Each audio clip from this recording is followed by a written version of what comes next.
সীমান্তে মাইন বসাচ্ছে মিয়ানমার। এতদিন রোহিঙ্গারা এই অভিযোগ করলেও এবার সচিত্র প্রমাণ এসেছে ৭১-এর হাতে।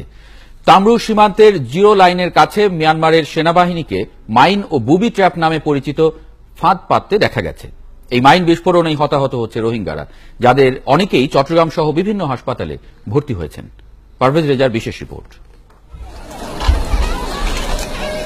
ঘুমধুমের তমরু সীমান্ত জিরো লাইন পার হয়ে নোম্যান্স ল্যান্ডে জড়ো হয়েছেন কয়েকশো রোহিঙ্গা পরিবার। তাদের কয়েক মিটারের মধ্যেই যন্ত্রপাতি নিয়ে আসে মিয়ানমার সেনারা।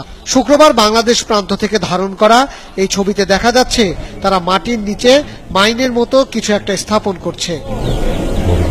নিজেদের জীবন দিয়ে রোহিঙ্গারা জানান এগুলো মাইন। এরই মধ্যে তাদের একজন এই মাইনের বিস্ফোরণে নিহত হয়েছেন। আর বর্মাতুন মিলিটারি কল আইয়ের গিরার হাসাত মাইনে কল বুয়ার আর গিরার ভিতরে আর জাইনে পারিবান মানুষ কল মরের ফুডের মাইনে কল বুয়ার। এই ছবি দেখে নিরাপত্তা বিশ্লেষকরাও নিশ্চিত এগুলো মাইন, এবং সেই সাথে পাতা হচ্ছে ফাঁদ, যার নাম বুবি ট্র্যাপ। রোহিঙ্গারা চলাচল করে এমন পথের কমপক্ষে ৯টি স্থানে এ ধরনের মাইন ও ফাঁদ বসানো হয়েছে বলে খবর আছে বাংলাদেশের নিরাপত্তা বাহিনীর কাছে। আর এসব কর্মকাণ্ডকে বাংলাদেশের প্রতি সরাসরি হুমকি বলেই মনে করছেন সামরিক বিশ্লেষকরা।